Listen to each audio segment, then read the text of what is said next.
Today we're really going to be talking about these geological processes and looking at some of the geological phenomena. So there are a number of key things that come out of today, but really only 3 learning objectives. And some of this you already know from previous classes in 6th grade or in 8th grade or sometime in your educational experience. You probably talked a little bit about plate boundaries, but we're going to try to get into the nitty-gritty and understand its relationship and how does it drive some of the things in the environment. So that might be the part that's new.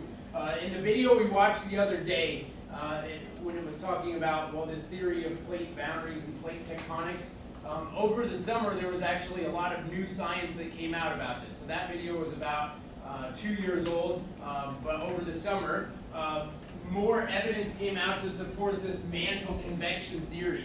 So I put on a link here, and when you get the slides, if you have any interest in it, I don't know if you do, but you can check it out. This is kind of the Reader's Digest easy version to understand, not the primary literature. But they've been doing some seismic data where they've been measuring waves of energy that are coming from the Earth and layering that with some other heat sensing data, and they're starting to figure out that the convection cycle, just as we talked about with air in the atmosphere and water below ocean, is actually what's driving the movement of the plate boundaries, which was never known. And there's been a long dispute that's controversial in this subject matter about whether it's lunar drag or convection theory, but more evidence is supporting convection theory. But the cool part about it is this is liquid rock, so it has the amount of heat driving this convection cycle is way higher than it is with convection in the atmosphere or convection of liquid water in the oceans or seas, etc. So this is what we're going to talk about today, just the formation of the Earth in real general terms. We'll talk a little bit about the geological history and past of this area in Missouri because it's unique, but we'll really get into the theory of plate tectonics and talk a little bit about how it links to the rock cycle. There'll be a lot of key terms. I'll tell you what all the key terms are because there's a number of fact-based things that matter for the AP. So let's get going here. The first thing that I want to talk about is just this idea that Earth is extremely dynamic, and it's really key whenever we're talking about dynamic elements in the environment to understand the scale of that dynamicism, so to speak. So when we're talking about ecosystems, it might be changes that are happening day to day, but when we're talking about geological history, the geological history of Earth is extremely long. So we're looking at the scale of what's changing over several million years of time. And so even though the Earth is diverse, we have to kind of zoom out so we can understand it. The structure of Earth, the layers of the Earth really matter for what the composition looks like. So when I talk about this heat energy, the inner core at the very center of this yellow right here, and this is the reason why I'm trying to do the presentation tool, because this is a dynamic animation. So when you guys get the slides, you'll be able to kind of look at some of these images from several different angles. But this is so hot, but there's so much pressure that it's actually solid, and the amount of heat inside of that is about 3,000 degrees Fahrenheit, 3,000 to 5,000 degrees Fahrenheit. And that is the heat that's left over from when the planet was formed, that was the residual heat left over from when the universe formed. So all that time, 13.6 billion years of heat, that's the heat that's driving the movement of plate tectonics. So there's an extraordinary amount of heat inside of here. And so thinking about that heat as an engine, which is what's driving plate tectonics, that's a little bit different than the heat that's driving climate and weather. Yeah? That heat's leftover. Leftover, the residual heat. Yeah. Losing heat right now. It's losing heat right now, all the time. What's it left over from? From when the planet was formed. From when the planet was formed.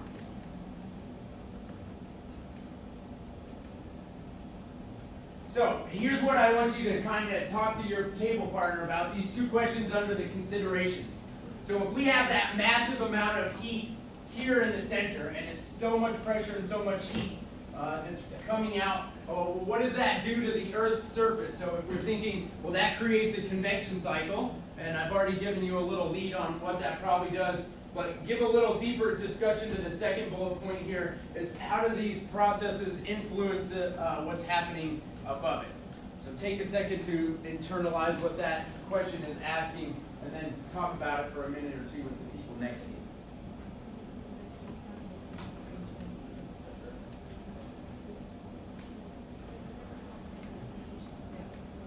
So we have an extraordinary amount of heat here, and it's driving some type of convection cycle.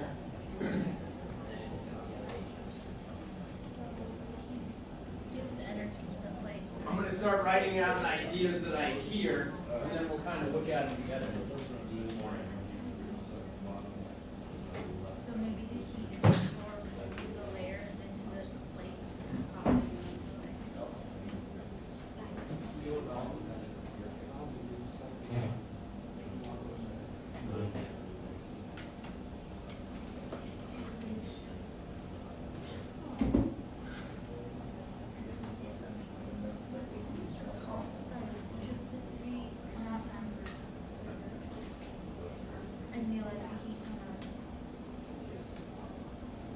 What did I miss? What came out from the groups that I might have missed? I heard some stuff about volcanoes, how it might drive elevation, so changes in topography. Who had something else that I might have missed? Anything? We were kind of talking about how maybe the heat from the core causes certain movement from with the rock. Right, we were talking about that causes the plates to move. Okay, so we have maybe some plate movement.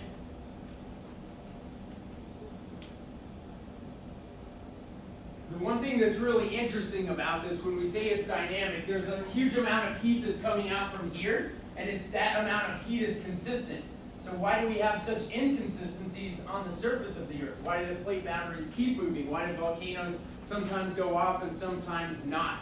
And all of that has to do with the amount of distance from the center of the Earth to the surface of the Earth, and then all of these changes along the Earth's surface, which is what we'll look at next. So we have heating and cooling of materials, as convection would imply. As the heat comes up, it's a force of energy, and then as it gets cooler and descends back down, it gets reheated, and so we have this cycling happen of this molten rock.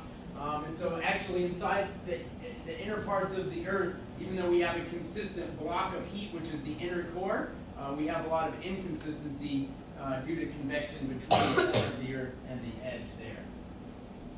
Let's keep going with this. This graphic here shows the layers of the Earth, and so this is kind of key right here. And I'm gonna write them out to the side. The crust of the Earth, and these layers of the Earth in the same way, knowing the layers of the atmosphere, this is an important thing just to have this fact-based knowledge in your head so that when we talk about the layers, you know what we're talking about. The lithosphere, which is otherwise known as the crust.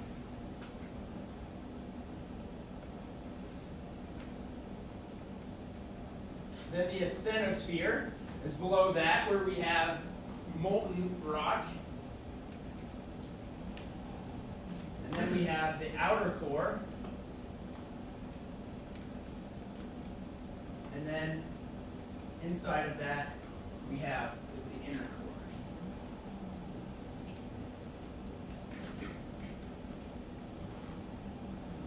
So the heat from beneath, I know this is a busy slide, but just take it one bullet point at a time so that you can make sense of it. But the temperature of the Earth is, all that energy is stored in the inner core of the Earth here. So this is where the energy comes from, and it's from when the planet was created, which we already talked about. And then we have a few ways that heat and energy is transferred from the inner core to the other layers. So one is friction. So because there's so much movement, we have some friction between, these are rock elements. And because there's a high amount of pressure, the movement of the molecules interact in somewhat complex ways because of the density and the pressure of that area. And then we also have heat that's caused by the radioactive decay. So as radioactive particles emit energy and they bombard one another, we have the transfer of energy that looks a lot like convection. So with nuclear energy, as you've maybe heard before, or with the sun, one element with radioactive decay can in it a huge amount of energy. So we have friction, and then we have radioactive decay. So when the molecules the elements are breaking apart, they're releasing energy as the electrons move around, and as those electrons bombard one another, energy is transferred. You don't have to know all the specifics of that, just to understand that the heat is coming from kind of two sources. It's not just like a hot plate in the middle of the Earth. It's the radioactive decay is a huge amount of energy, and this friction because of the density of the particles and the pressure, that causes a lot of heat as well. Yeah? Will you ever say that the heat from the inner core doesn't reach the surface of here? It is pretty fair to say that. So bullet point number 2 here is, as we move away from this heat block, this resonant heat, it gets cooler and cooler and cooler and cooler. And the size of the Earth, the bigger the planet, the more that you can expect that to exist. And Earth as a planet is pretty large. We're going to break down this in terms of quantity here in a second under the student action step. But let's hit these last couple things here. With the rest of the planet, the crust is a really thin layer. So the way I usually like to explain this is, if you have an apple, the crust of the Earth by its total proportion is really about the skin of the apple. It really is that thin. So that crust, with all this movement of the plate boundaries, it's the very outer edge. So this rock only interacts with the asthenosphere, and it's so far away from the core of the Earth, there's really not much heat up here. So the heat that's on this level, where does that come from? We already know. From the sun.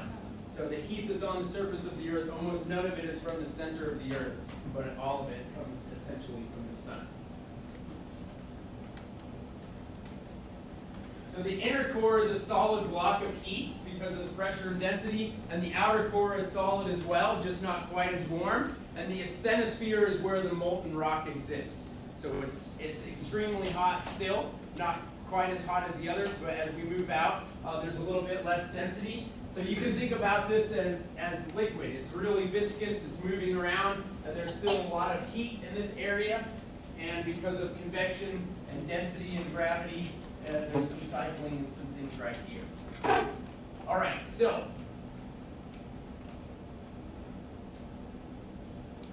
I can't even read these. Let me pull it over. I'm going to try to write this so we can pull it over here so I can see it on my screen. I wanted to use these animations because they're really good. 16, 18, 372.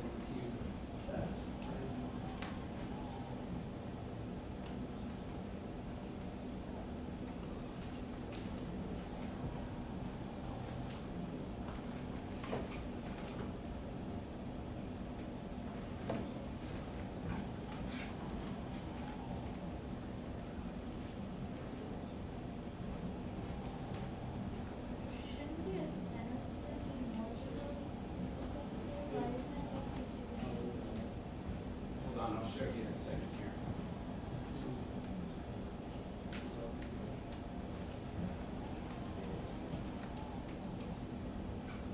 Pull the slide back over.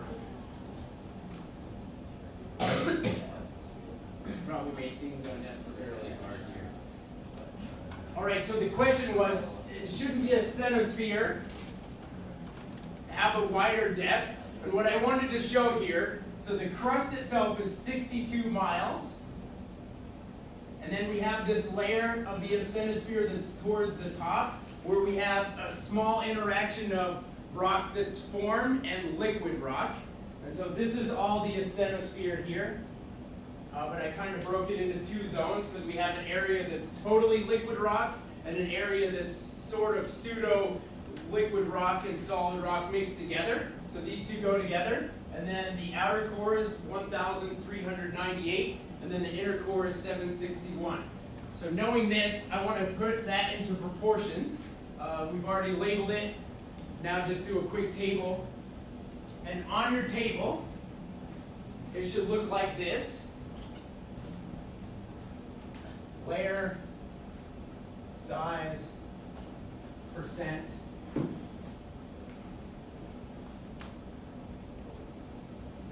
So give it 4 columns.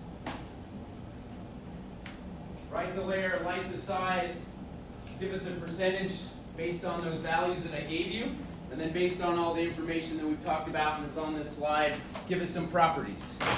What does it look like in terms of heat? What does it probably look like in terms of density? How do those things go together? Hello. Hello, we're just walking through. Come on in. Welcome. How are you? Pretty well, pretty well. You want a little lecture about layers of the earth, formation, places, like environmental science class. On our schedule, we have 90 days block, so we get 45 days, 90 days. The class is really heavy in modeling, lab, spatial examination. See that on the long days, on the short days, we have some graphic instructions.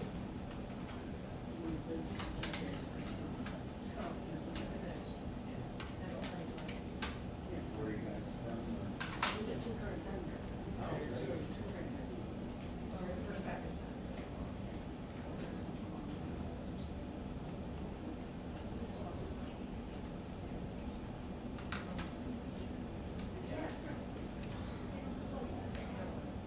There's a couple other classes that are talking about science, and we have some of our other science classes.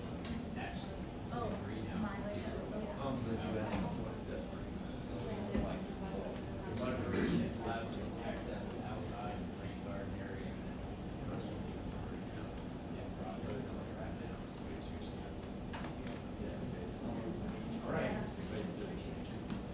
All right, help me fill this in here on the percentages, and let's just do them in order from lithosphere down. What did we come up with?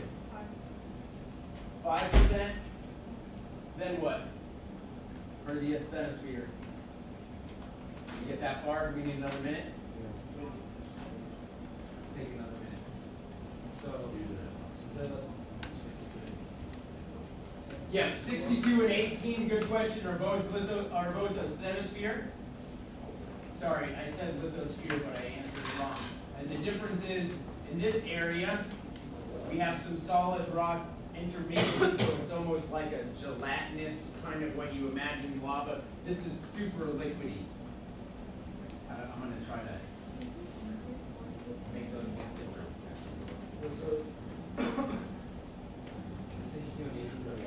Yep, as one layer, but there's a little bit different breakdown by property. It's the 18 and 372. 18 and 372 are together. I'm sorry, I did answer that wrong. 62 is the outside. Is the outer core 1340? Outer core is 1398. Inner core is 761. So why does it get more liquid when you go down? But then when you hit the outer core, it's up. Because of pressure and density. I don't know if from Science 9, if you did this thing with physics, like if I have a liquid and then I apply more pressure to it, I can get it to boil even though it's the same temperature. So there's this complex interaction between temperature and pressure, and it has to do with collision theory. So when molecules are colliding, that's what causes them to change states of matter. Inner core is super hot, extremely dense solid. Mostly made of sintered. So we got 5% here, and then we got 14%, and then what? It's not 3.5. Not 5. 2.4. What is it? There was 2.4. 2.4?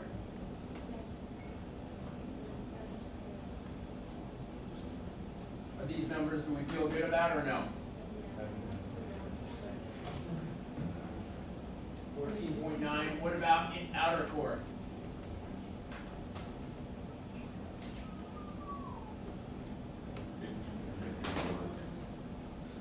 What about inner core? 29.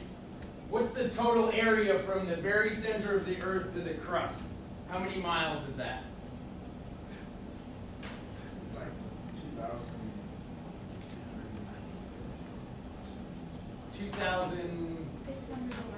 2,611. That's the number I remember. Yeah. So take a second to understand this, just to kind of orient yourself around the size of this.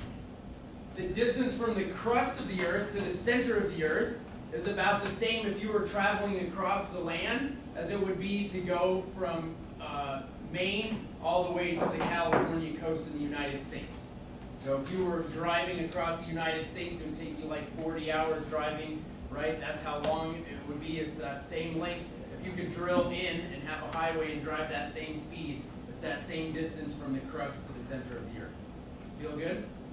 That's what I got for one thing, right? Yeah. Yeah, just one radius.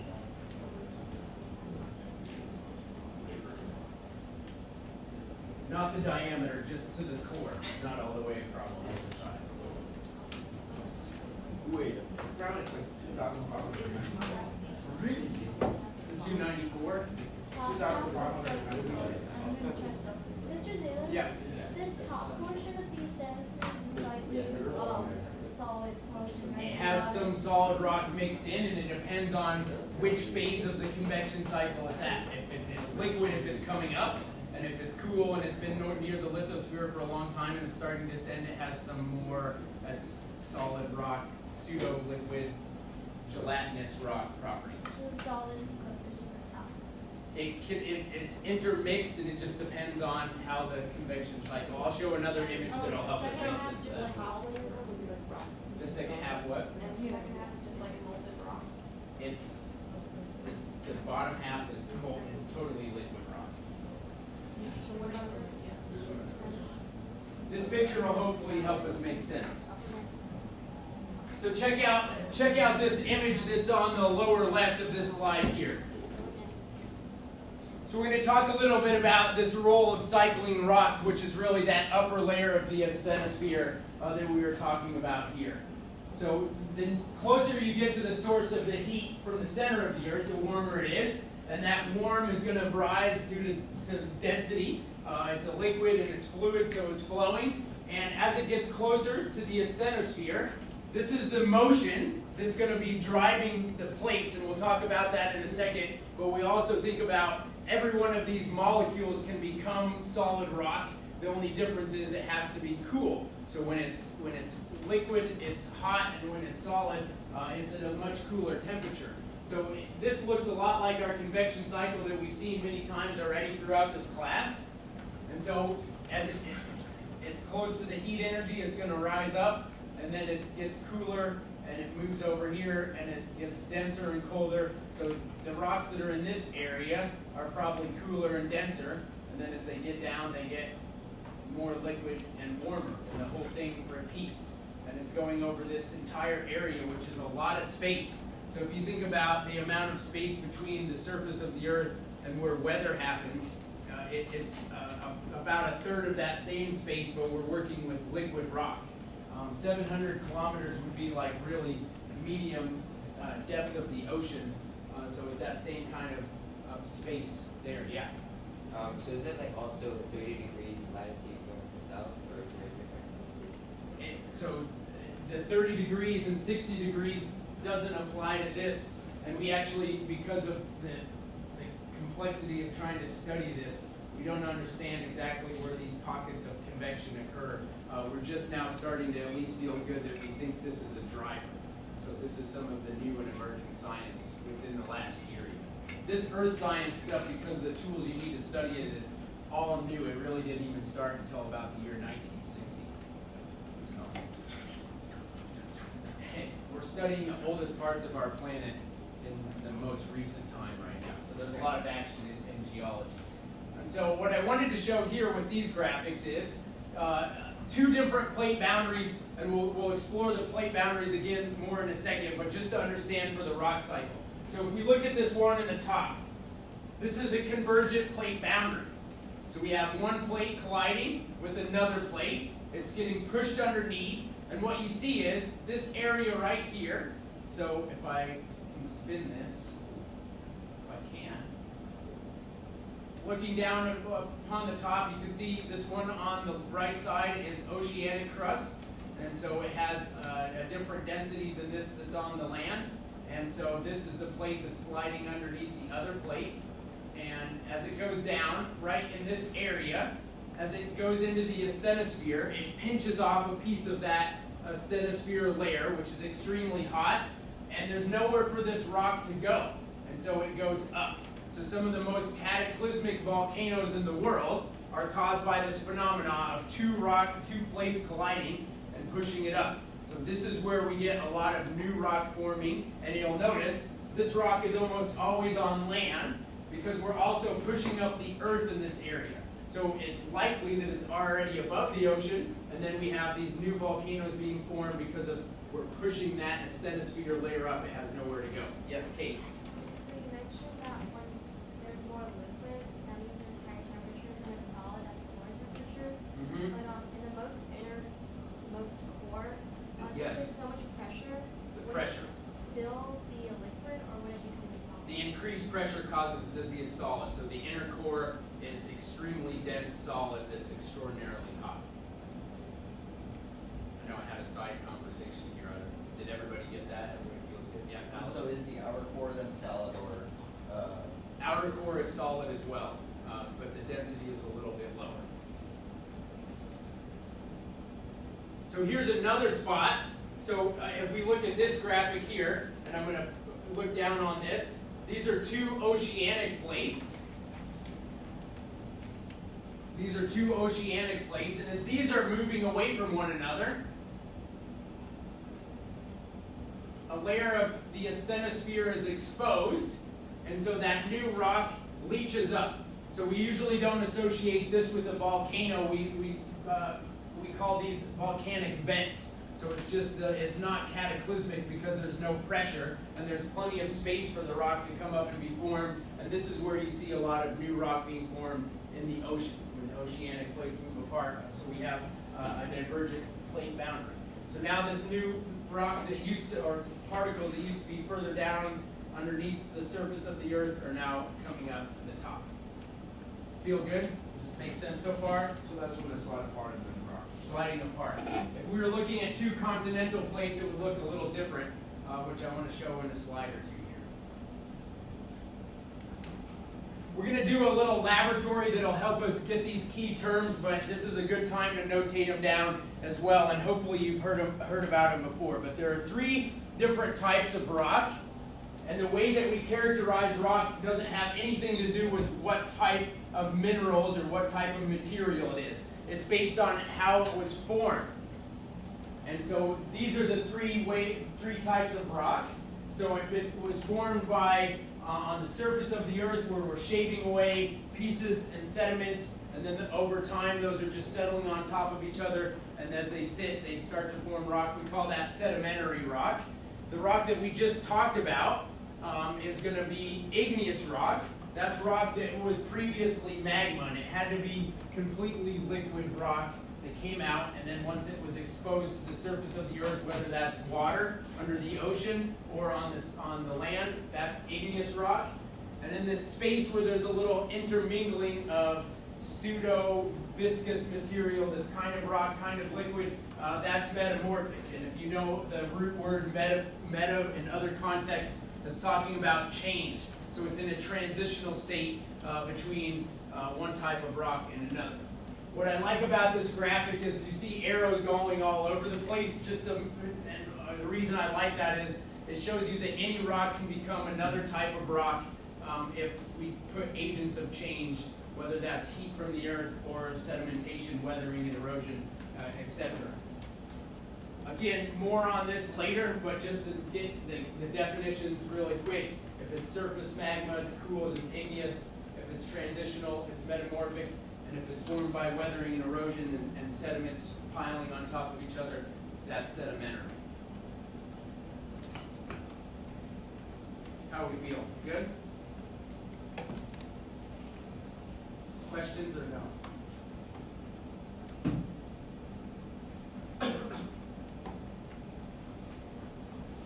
Okay.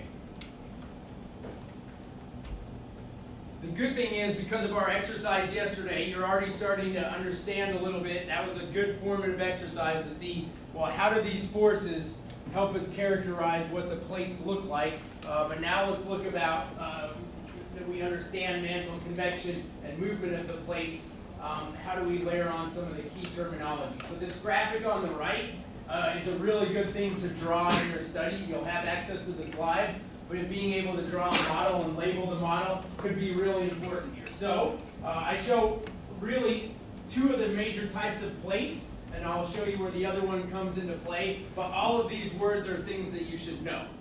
So we'll start right at the top here. Here's a continental plate. Here's an oceanic plate. Those two are colliding, so what's the type of plate? Converging. We have a converging plate, and the point at which they converge or collide, we call that a subduction zone. Key term.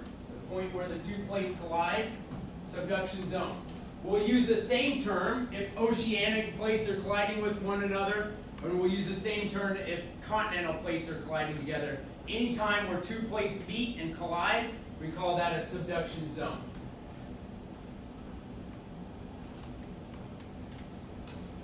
At this point where subduction occurs and one plate starts going underneath the other, it opens up a giant chasm, which usually is under the ocean because it's usually associated with oceanic plate going underneath another plate. You get a really deep area. So the deepest places of our ocean a lot of times are actually closer to the shore than they are to the middle of the ocean because of this phenomenon, and that is confusing to a lot of people. It's kind of counter what you would assume.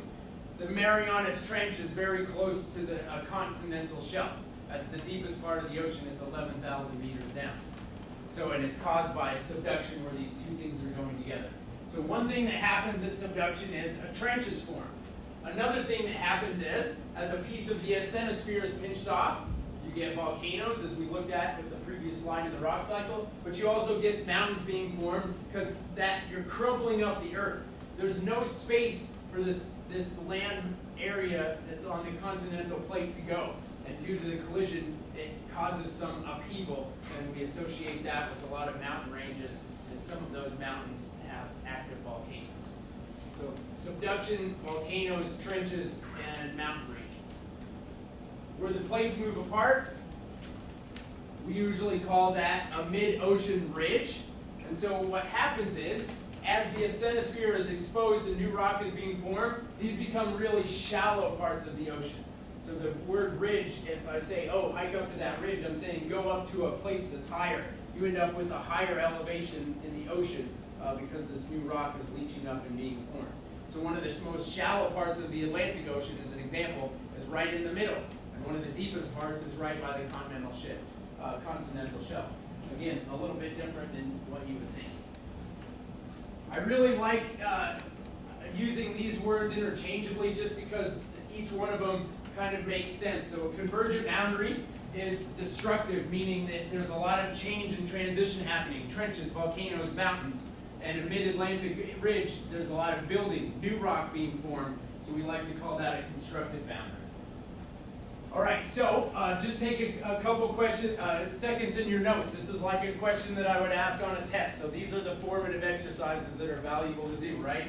So I would say explain, give some context. Well, here's a picture of a plate that exists on planet Earth. Read through and identify which plate it is and explain the difference between the two types and then what happens when they converge and diverge. We'll just do like 1 minute for that so that you can put a few things in your notes and then we'll move forward here.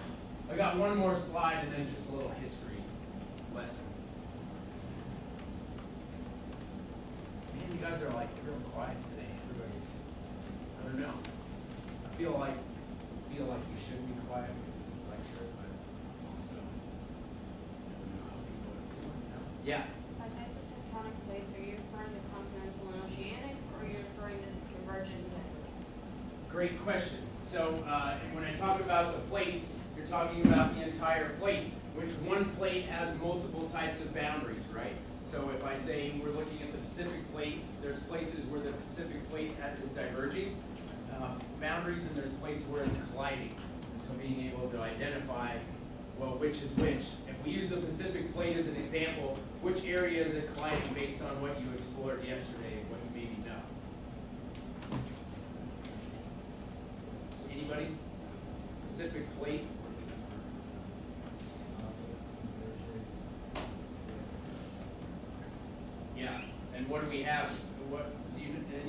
anything about South American geography, what's there? There's a ton of mountain ranges and volcanoes on that list. Second highest mountain range in the world after the Himalayas and the Andes, convergent plate boundary. Everybody feel okay? Beautiful. Two more quick things. So on the planet, we have a couple places, and they're very limited, where you have this phenomenon where there's volcanic activity, and it has nothing to do with plate boundaries. What it is caused by is an extremely hot pocket. It's like a ham and cheese that you put in for an extra minute. It'll burn your tongue, man. It'll ruin your day. Bread won't taste the same for a week.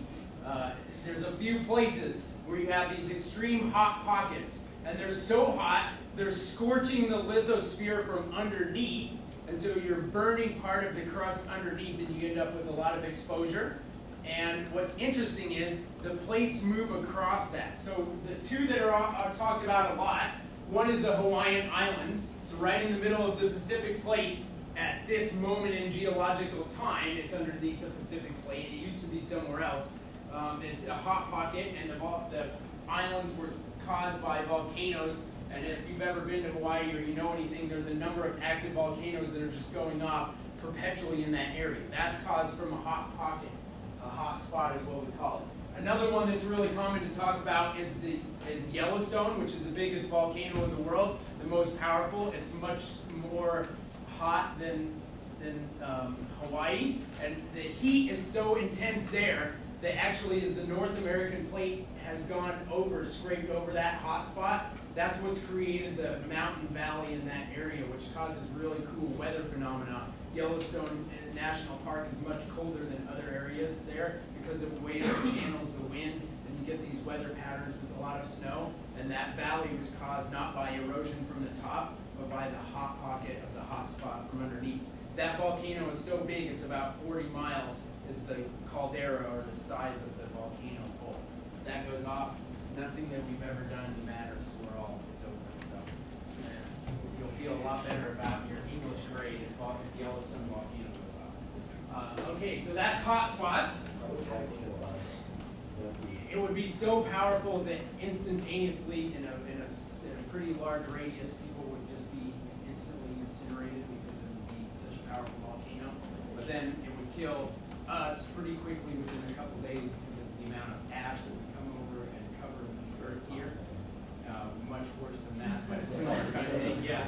And then it would kill everyone else on the earth pretty quickly, and almost all other organisms, because it would block out the sun with so much sulfuric ash that it would cause crop failure and global ice age. Yeah.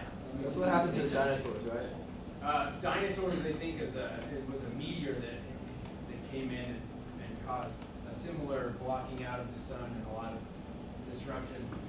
If you haven't read some stuff about supervolcano doomsday stuff, that's a good way to kill an owl. It's pretty awesome stuff.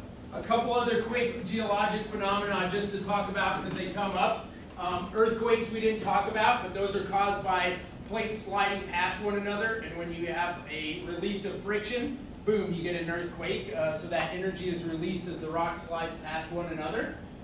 We also talk about the formation of mountains. There's really two ways that mountains can be formed.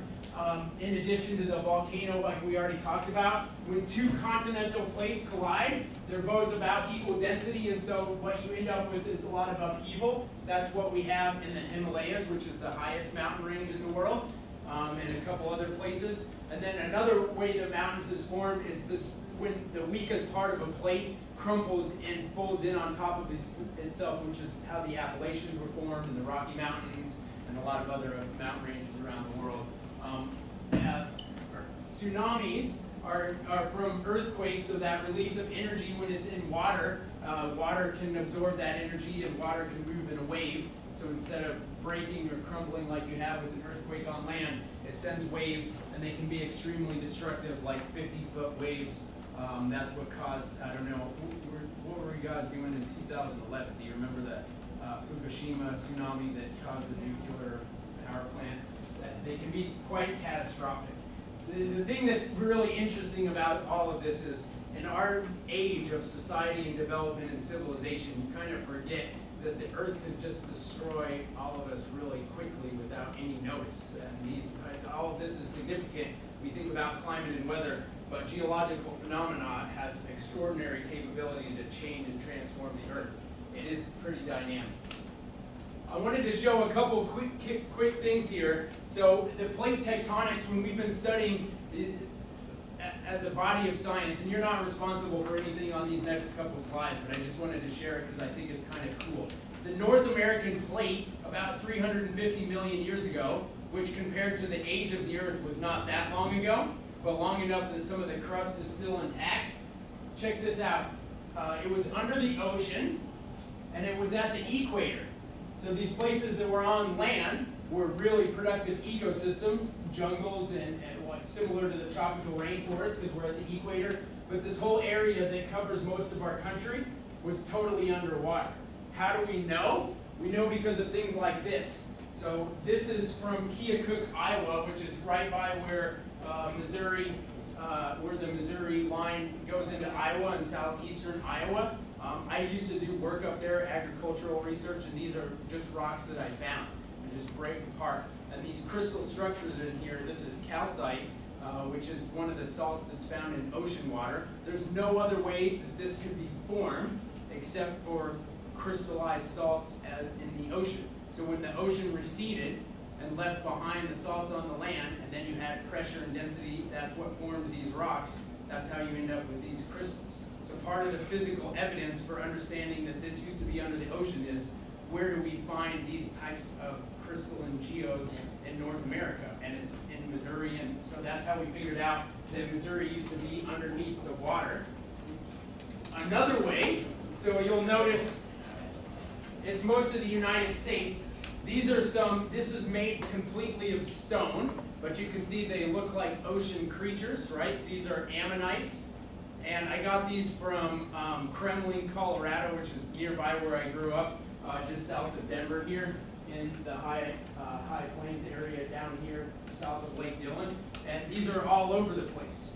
This is the Rocky Mountains. The only way you could have these types of organisms that only live in the ocean, and they're made of rock, so that as the material decayed away, rock replaced it. So this is made completely of mineral. There's no organic elements here.